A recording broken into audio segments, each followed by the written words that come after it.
everyone, and welcome to our WorldAware briefing. This briefing is presented by WorldAware. WorldAware provides intelligence-driven, integrated risk management solutions that enable organizations to operate globally with confidence. WorldAware's end-to-end tailored solutions, integrated world-class threat intelligence, innovative technology, and response services help organizations mitigate risk and protect their people, assets, and brand reputation. All right. Today, we will be hearing from Jonathon Keymer. Jonathon is a senior intelligence manager at WorldAware, analyzing threats across Europe and Russia, and has worked in the travel security sector for a decade. He previously worked in the Far Eastern defense sector on internal security, CBRN, defense and disaster recovery projects, and as a financial journalist in the City of London, examining issues around the global financial crash 2007-2008. Jonathon was brought up in Germany and Belgium and has worked around Europe, Asia, and Australia. He has a master's degree in WMD Proliferation and International Security from King's College in London. He also has a BSc in Economics. All right, on that note, I will be handing over to Jonathon. Thanks, Jeremy. There are many conversations going on currently, including around government plans over how and when to reopen the economy and get back to normal. Most agree that a phased and gradual and orderly implementation is desirable, especially ones that mitigate life safety impact, but they're inevitably country specific, and every country has a different capacity, approach, and starting point. At WorldAware, our motto is operate globally with confidence. So while most people are focused on how their own country is responding, we think it's valuable to apply a framework for understanding how countries around the world may respond, so organizations are better prepared to understand what's on their global horizon. The outbreak is going to unfold globally as a patchwork across geographies, and some areas are going to suffer more acutely than others. We intend that people can use these scenarios to understand the possible operating environments as they develop their continuity plans and prepare for recovery. The road to recovery from the pandemic is unlikely to be linear for any country. So to aid clients in navigating this constantly evolving situation, our intelligence team has forecast 4 possible ways the pandemic response may develop over the next few months. The 4 scenarios are mutually exclusive, meaning that a specific location at a specific time will only experience one of these projections. Locations can move between the different scenarios over time, which are based on likely effects on business operations. Each of these scenarios is viewed from a global perspective, meaning that they're potentially applicable in any region or country, as they have the flexibility to be layered with country-specific characteristics. Since these are globally generalized scenarios, there may not currently be a perfect fit with any given country, but I'll mention some real-world examples of what these characteristics might look like as I run through. So using structured analytical methods, we devised 4 drivers: medical capacity, government response, business action, and public sentiment. Again, we only assessed part of the threat landscape. So other factors such as the hurricane season, election cycles, terrorist attacks, for example, and other influential events are all likely to affect response. And we've developed several indicators that would point to whether a scenario is going to become more likely or is becoming more likely in any given location. And finally, we're operating with some key assumptions. Firstly, we expect that the pandemic and its response will continue for the next several months, meaning that there will be no vaccine or cure until at least 2021. Also, while we acknowledge that case data is almost certain to be imperfect, we assume that governments will rely on such data to make their decisions. And finally, medical capacity. We base that on pre-pandemic medical infrastructure, such as hospital capacity, trained medical personnel, ventilators, etc., and associated equipment, as well as the industrial ability of a country to scale up its medical infrastructure. So here are 4 scenarios listed. We call them health first, incremental normalization, business first, and prolonged dissent. The next slide shows us health first. This scenario is contingent on a high medical, economic, and political ability to cope with the pandemic. In this scenario, the government implements or may maintains strict movement restriction orders, while the public remains accepting and positive of these measures. The government restricts business operations to essential services only, and all businesses are compliant with this mandate. Such restrictions are likely to therefore prompt severe and prolonged business disruptions. Now, the medical infrastructure will be effectively managing the pandemic, which reinforces the public's willingness to support the national counter-COVID effort. Pre-existing public support and confidence in the government is bolstered as citizens back the government's approach, its health policy. Despite the economic challenges, the public continues to value lives over livelihood. The public has faith in the government and the private sector to facilitate the recovery post-pandemic, but accepts the likely shorter-term economic repercussions as the price worth paying. The public also remains compliant with all personal protective equipment recommendations, social distancing measures, and bans on gatherings. An example of where this scenario appears to be in effect at the moment is Italy, where the public is still broadly supportive of some quite significant restrictions. So these are the indicators we're looking at for scenario 1, health first. Widespread community transmission, which justifies the government implementing movement restrictions and business restrictions. Hospitals are reaching or are over capacity and are triaging people before admitting them to the facility. Governments are providing for basic needs of workers who've lost jobs during the pandemic.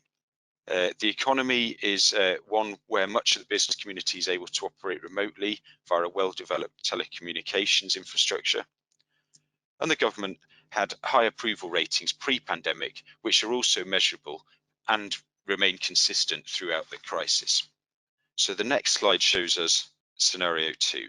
This is incremental normalization.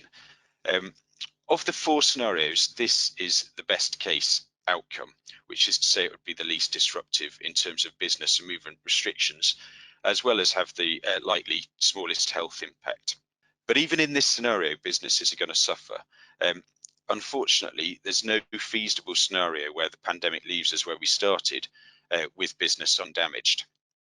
The health authorities will judge that the capability of the medical infrastructure is sufficient to meet the demand of the pandemic, either due to falling case numbers, increased resources, or realistically a combination of both. The medical effort will begin to move away from seeing COVID-19 as a nationwide domestic issue and begins to refocus on imported cases or localized outbreaks or case clusters. And we'll start to see regular hospitals begin to re-administer treatment of non-COVID-19 patients. Now, weighing the advice of the health authorities, governments will weigh their recommendation and begin to incrementally lift movement and business restrictions whilst maintaining public support for their approach. And over time, authorities will allow restrictions to expire, states of emergency, for example, they will fail to renew them. They'll reopen schools, public transportation and international borders in a phased, measured way. The ceilings on public gatherings will start to rise incrementally, and authorities will begin to fall back more on relying on localized restrictions or partial restrictions targeting certain members of the population. Restrictions could remain, for example, for high-risk groups, medically vulnerable groups, the elderly, those with chronic ailments, and so on, as well as locations that are either hotspots for an ongoing outbreak or places where the conditions are such that they are at high risk of an outbreak. If it does occur, it could be significant and difficult to contain. So, for example, places like refugee camps or institutions where large numbers of people are gathered in proximity. Businesses will begin to reopen. They would take precautionary measures to ensure the safety of staff and also adapt their working practices to function effectively while still abiding by government recommendations and any residual restrictions. Businesses would also be working with the government on stimulus packages to re-energise the economy. Now, in the short term, the population recognises the scope of the threat, trusts the government's judgment and recognises the value of its approach. And the public also recognises that business is meeting its social responsibilities and will engage with employers, with banks, with retailers, which itself will enable the economic recovery post-pandemic. And we've seen several countries incrementally rolling back restrictions. So we've seen China, South Korea, Germany, New Zealand, and Norway. As I said, these are incremental. Germany, for example, has begun to lift restrictions on certain stores, smaller stores, but under certain strict conditions, so that they can reopen as long as they can provide guarantees on ensuring social distancing and safety of staff and clients. So the next slide shows us the indicators which would show whether we were moving towards this scenario. The scenario is most likely in places that began the pandemic with already robust health infrastructure, as well as those that have also had the capability of managing a rapid build-up of medical capacity to cope, first of all, with the pandemic we're seeing at the moment, and any subsequent reinfection waves. We would begin to see permanent hospitals beginning to resume routine or non-essential services, leaving temporary or emergency medical infrastructure to be retained as COVID-19 specialist treatment centres. And we might also begin to see temporary facilities begin to roll back, though even in this scenario, they're likely to be retained to deal with the potential resurgence of cases, which most people expect as soon as the restrictions are lifted. And in addition, another indicator, we've seen case figures will likely have plateaued and will be diminishing. Reliable polling data and independent media will be showing high levels of public support for the government's approach, and businesses are beginning to reopen with safety measures, including PPE, social distancing policies, flexible working, so enabling work from home where possible, providing employee assistance and flexibility to maintain staffing, and they might be prioritising if they are trying to make financial cutbacks, prioritising non-staff cutbacks, though these could of course include pay freezes and could also include assistance programs for staff who've been let go. And businesses and government will also be working together to re-energise the economy. So banks would be offering favourable lending terms. Government will be underwriting or working on projects to underwrite loans with banks, underwrite the costs of employment, as well as in some cases the governments around the world are underwriting the costs of furloughing staff. Populations will be adhering responsibly to government recommendations, so that even in the absence of formal restrictions, people are still largely self-policing when it comes to health precautions and self-distancing. The final indicator would be business confidence monitoring would suggest that populations now have the confidence to reintegrate with the marketplace and start spending again, driving a consumption and investment-led recovery. The next slide, please. Right, so the third scenario, business first. Governments and businesses will roll back restrictions despite public criticism that it's premature and puts lives at risk.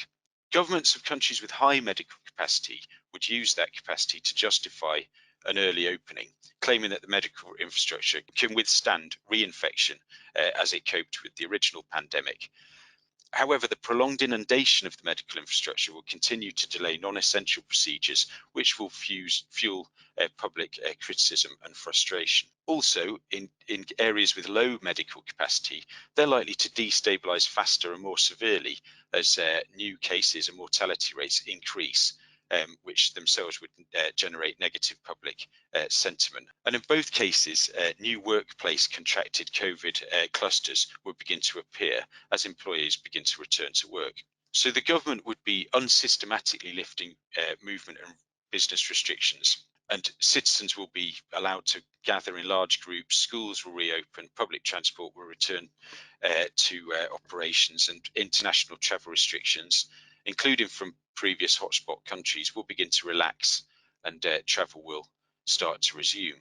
Developing local examples of this scenario include the state governments of Texas and Florida at the moment, who are announcing that they're going to start reopening certain businesses next week in the face of criticism that their prioritising political status and business operations over the health of the population. And existing anti-government tensions in this scenario would be exacerbated as activists would use the general criticism of the government's approach as further ammunition. The first businesses to resume operations would implement few safety precautions, and employers would be encouraging the workforce to return to work in full without offering adequate safety measures.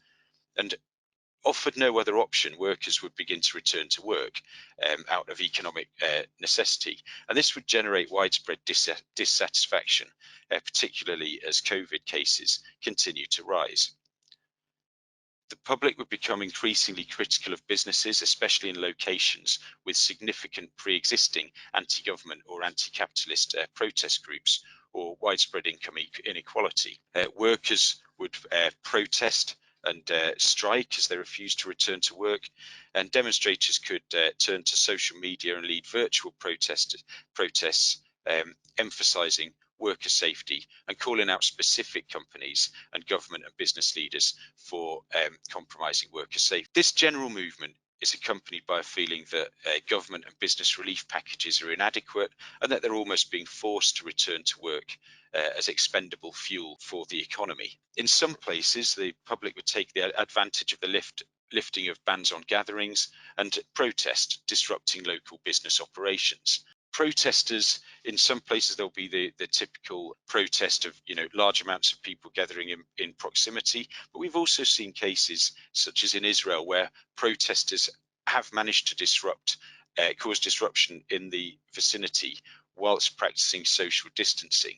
So protesters gathering within 6 feet of each other, and they can cover a lot of area that way. Xenophobic groups could also see the reopening of international borders and the resumption of flights as related to persistent rising case numbers, and associated rhetoric could inspire hate crimes targeting certain foreign nationals. And this is more particularly the case if there are pre-existing border tensions. For example, if migrants from over the border are accused of crossing the border and stealing jobs, or if there's, for example, there are sensitive issues around refugee camps near a border where an outbreak takes off in a refugee camp, and people who are already opposed to the refugee camp do a bit of reverse thinking and link the outbreak to the refugee camp, not the outbreak in the refugee camp to the general world pandemic. The next slide shows the indicators of how we would see business first, how we would see whether a country was heading down towards business first.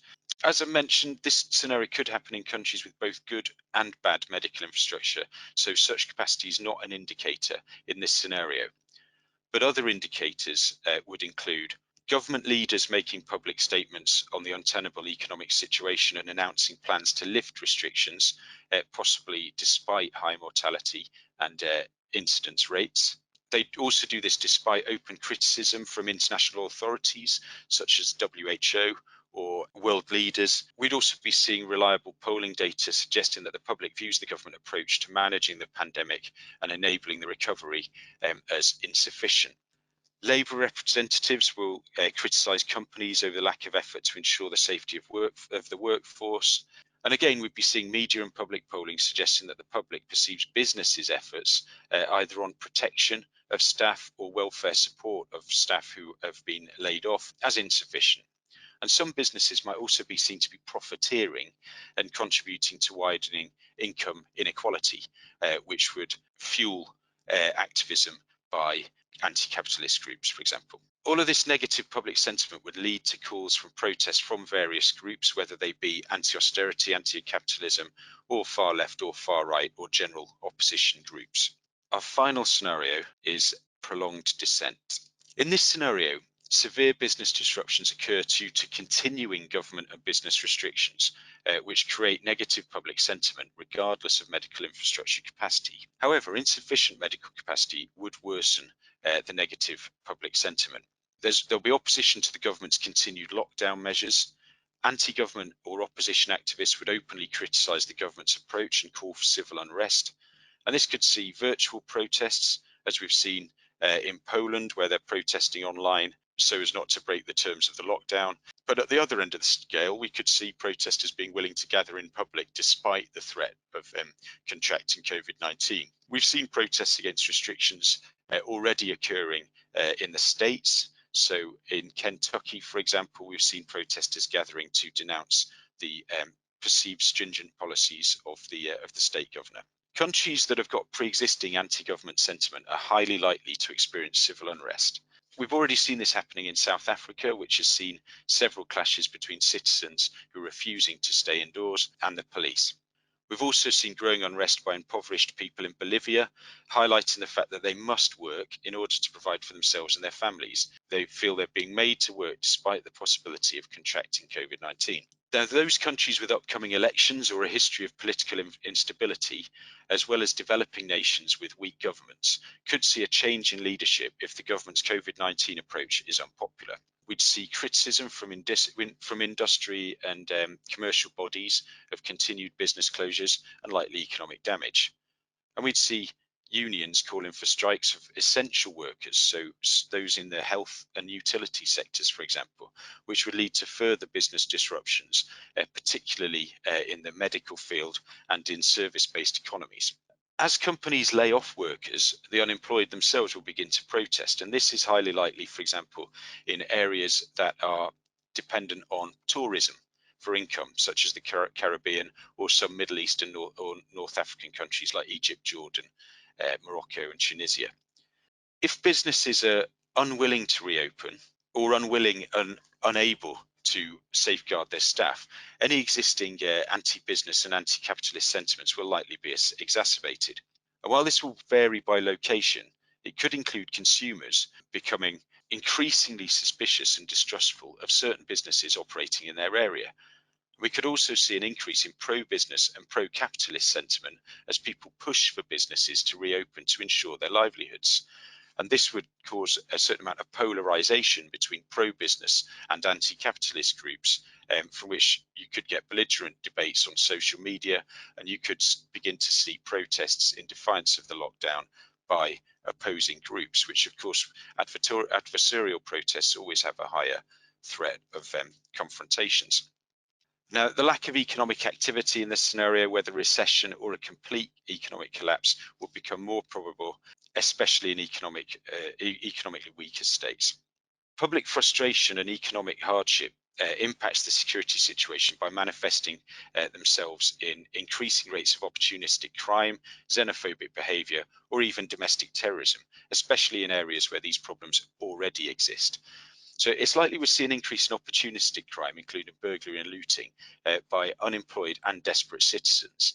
I mentioned South Africa's clashes between police and people ignoring the lockdown earlier, but we've also in South Africa seen reports of looting ongoing as well. Hate crimes targeting minorities. Like I said, the minorities could be accused of spreading COVID-19. So I'm thinking of an outbreak, for example, in the refugee camp in the Greek Aegean Islands, which was reported on Tuesday. It's not going to be long before existing tensions against those refugee camps begin to be exacerbated by the fact that they're seen as spreading COVID-19. And we've also seen 2 known attempts of domestic terrorism in the United States, which were motivated by the COVID pandemic. We saw a planned hospital bombing in Kansas City, and we've seen an attempted derailment of a train in California, which was targeting the hospital ship Mercy. The indicators of this scenario, they would include low medical capacity, which is fully inundated. Medical workers are not being provided with sufficient resources, including PPE, test kits, etc. There's inadequate mass testing, and all of these things will potentially lead to high COVID-19 case and mortality rates. Anti-government activists will be openly criticising government policies and calling for protests and or industrial action. Reliable polling data signifies that public opinion is shifting away from the government. Union leaders are calling for even essential workers to strike. We'll be seeing unresolved unemployment, economic hardship and unsustainable debt, food security and shortages of other essential services. We'll be seeing increasing numbers of social media posts and comments, high-profile comments on distrust of government, businesses, and the general economic system. And consumers will also be becoming increasingly suspicious and distrustful of businesses operating within their area. Another indicator would be an uptick in opportunistic crime, including burglary and looting by unemployed and desperate citizens, as well as an increase in hate crimes against minorities. And we might begin to see a rise in domestic terrorism acts too. Here's the four scenarios summarized, because I appreciate that's a lot of information. But in summary, the health first is the government implements or maintains strict movement restrictions, which have a high business impact, but the public remains accepting and positive. So they do this with public support. Incremental normalization, best case scenario, the restrictions are rolled back on medical advice step by step, causing moderate business impact, but maintaining public support. Business first would be governments and businesses roll back restrictions to boost the economy and to keep the economy from flagging, and they do this in the face of a public perception that they're being premature and placing the economy and the almighty dollar over lives. And this would create severe business impact in the long run. And the final one, prolonged dissent, severe business impact occurs due to restrictions staying in place, creating negative public sentiment, which is itself worsened by insufficient medical capacity. Ultimately, the choices the governments have will fall somewhere along the spectrum of economy shut down or economy open, and they're likely to move laterally along the spectrum as they make adjustments to try and balance the health impact against the economic impact. So in essence, lives versus livelihoods. Those decisions will be influenced by public sentiment, which is likely to vary by country. For example, a country facing an economic recession and high unemployment is likely to have a very different public sentiment regarding an economic shutdown than a country facing mass privation and all of its consequences, so from everything from basic sanitation to starvation. And such a country is likely to make a very, very different value judgment. Right, thank you very much, Jonathon.